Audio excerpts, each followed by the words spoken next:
તો હર હર મહાદેવ. ફાઇનલી મિત્રો આપણા બ્લોગ જોતા હોય તે મોજમાં જ હોય.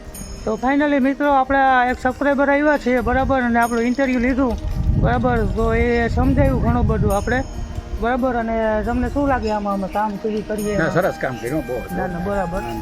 ના, સાફ સફાઈ કરવી એ જરૂર છે ને ભાઈ. હા. અત્યારે તો ગામે ગામ અને શહેરે શહેર સ્વચ્છતા અભિયાન તો ચલાવે જ છે. હા કે ભાઈ સ્વચ્છ, મારું ગામ સ્વચ્છ ગામ, હા મારું મંદિર સ્વચ્છ મંદિર, હા મારું ઘર સ્વચ્છ ઘર. હા તો આ અભિયાન તો ખરેખર ચલાવવું જોઈએ અને ખરેખર સ્વચ્છતા રાખવી જોઈએ. હા. અને સ્વચ્છતા ત્યાં ભગવાન. હા સ્વચ્છ રાખીએ ભગવાન ભગવાન. એટલે સ્વચ્છતા ખરેખર રાખવી જ જોઈએ. હા ને તમે કાર્ય સારું કરો છો ભાઈ. એ તો મંદિરની અંદર સ્વચ્છતા રાખવી એ જરૂરી છે ને. હા હા ને તમે તો સાધુના દીકરા છો. હા. અમારે તો આ તમારે તો આ પૂજા પાઠ કરવું હોય તો તમારે એક અમારા બાપ દાદા હાયલું આવે, તમારે વારસામાં છે હા હા કે તમે તો જન્મ જાતથી સાધુ છો. હા. હા, અને અતીતના દીકરાની જન્મ લેવો ને ભાઈસાળી હોય તો જ ભાઈચારી હોય છે. એટલે દીકરો તમારે તો જન્મે. એ ભાઈ ભોળાનાથની સેવા કરવી, ભોળાનાથની પૂજા પાઠ કરવી હા તો હા સાધુનો હક લાગે. હા હા હાલો ભાઈ, આજ ભોળાનાથના મંદિરે આવ્યા છે અહીં. અને જો ભોળાનાથનું મંદિર દેખાય છે, બાપાના દર્શન થવાય ભોળાનાથના.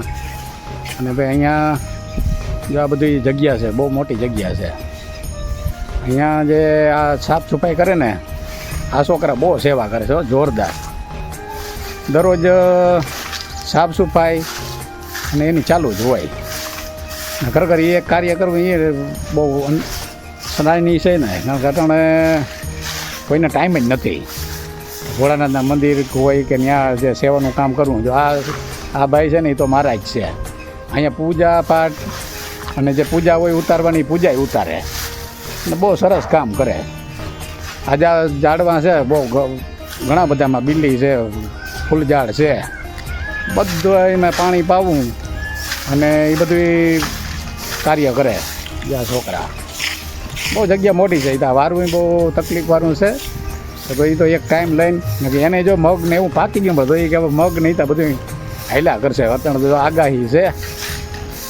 અને તોય આ મંદિર ને ગાલો સાફ સફાઈ કરી આવીએ, પૂજા ઉતારી આવીએ. અને મહારાજનો દીકરો છે. અને આ જો આ ભાઈ છે ને આ ભરવાડનો દીકરો છે. એ ભેગો સેવા કરવા લાગ્યો ખરેખર. એટલે આ એક ખરેખર છે ને સેવા કરવી બહુ તકલીફ છે. નાગીએ કરો સેવા તો પામો મેવા.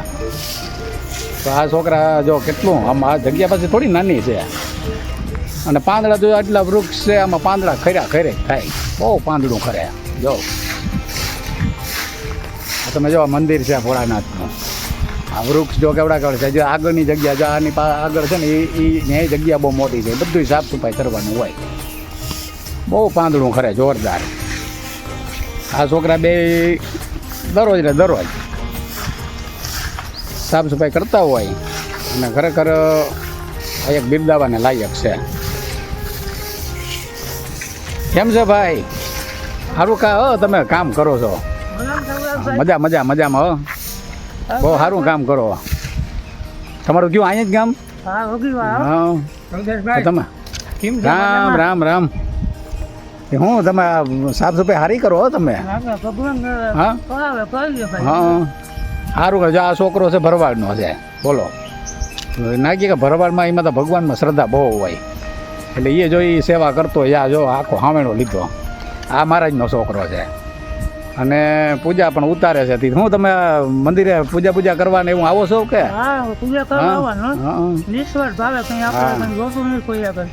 ના, એ તમારી સેવા સારી છે. નહીં કોઈ પાસે કંઈ લેવાનું કે ભાઈ મને પૈસા આપો કે ઓલું આપો કે અત્યારે. અને જો આ છે ને આ બૈડો ડુંગર દેખાય છે. એટલે તમારી સેવા ખરેખર છે. હું પછી આ ભોળાનાથ મંદિરમાં આમાં તો ઝાડવા બાળવાનું બહુ જોરદાર વાવેલું છે. હું હા. તો તમારે ખેતી છે કે? ખેતી છે ને 5 વીઘા. હા. તો અત્યારે હું વાવેલું શું છે? મગ વાવ્યા છે. મજદૂર જડતા નથી હવે. હા. અને મજદૂર ઓછી છે. ગાલે ભેગું કરવાનું હોય બધું. બોલ્યા તું શું કરો છો? તારે મારે ભાગ્યું વાવું. હા. તો સારું કહેવાય ભાઈ, તું સેવા કર ભેગો. હા, સરસ સરસ. આવું કાર્ય ખરેખર ઘરનું કામ મૂકીને કાર્ય કરવું એ એક સરાહનીય કહેવાય. અને એ કરવું વહમું છે. અને બહુ સરસ જગ્યા ચોખ્ખી રાખ્યો. સમજો જગ્યા બહુ જોરદાર ચોખ્ખી રાખી. સારું સારું, બીજું હું આવું ભગવાનનું ફળ મળે આ બધું કાર્ય કરીએ તો. એ હું આપણે વાવીએ હે આ વસ્તુ સમજ્યા. હા, હા. 5 મહિના કે આપણે કેમ મગને વાવ્યા હોય તો 4 મહિને થાય. હા, એ પાકું હો ભાઈ. સમજ્યા. હા, હવે મળો દેહ ખરા એમ. હા, દે એમાં એક નિસ્વાર્થ ભાવ રાખવાનો સમજ્યા. અને કોઈ અભિમાન કરવાનું નહીં, આપણે જે કામ થાય કરવાનું. અને ભાઈ આ તો ખરેખર આપણે આનું કરજો, આપણે તો આમાં મહેરબાની છે. દ્વારકા વાળાની ધજા એ તમારે જો તો અહીં દ્વારકા નજીક, હા, પોરબંદર સુદામાનું પોરબંદર નજીક, આ બૈડો ડુંગર નજીક. અહીંયા કાગળ તમારે તો અહીંયા બધા ભાગ્યશાળી હો ભાઈ, આપણે અહીંયા છે કે આવી જગ્યા. અને અહીંયા તો ભાઈ મંદિરની જગ્યામાં તમે સાનિધ્યમાં તમે બેઠા તો ખોટા વિચારો ના આવે. હા, હારે તમે આવો એટલે મગજ ફ્રી થઈ જાય. મગજ ફ્રેશ થઈ જાય. જેટલી હોય. હા, જો કેટલા વૃક્ષ છે. તમને આવો તો એમ નાના થાય કે ઉનાળો છે અહીંયા. આ મંદિરની અંદર બેસો તો એટલો સાયણો છે. આ સાયણો છે જો આમ એમ થાય કે હા જાણે ઓલું કાશ્મીરમાં કેમ આવ્યો હોય એવી રીતે જગ્યા, એટલા વૃક્ષ ને જો.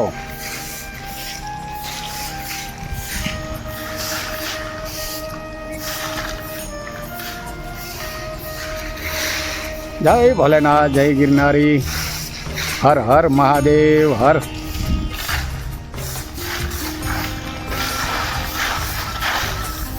ના કે સ્વચ્છતા તરફ એક પગલું. તો ફાઇનલી મિત્રો આ વિડીયો જો પસંદ આવે તો લાઈક શેર અને સબસ્ક્રાઈબ કરી દેજો અને બેલ આઇકન દબાવી દેજો જેથી કરી અને વિડીયો તમારામાં પહેલાં બતાડે. તો હર હર મહાદેવ, હર હર મહાદેવ. હર.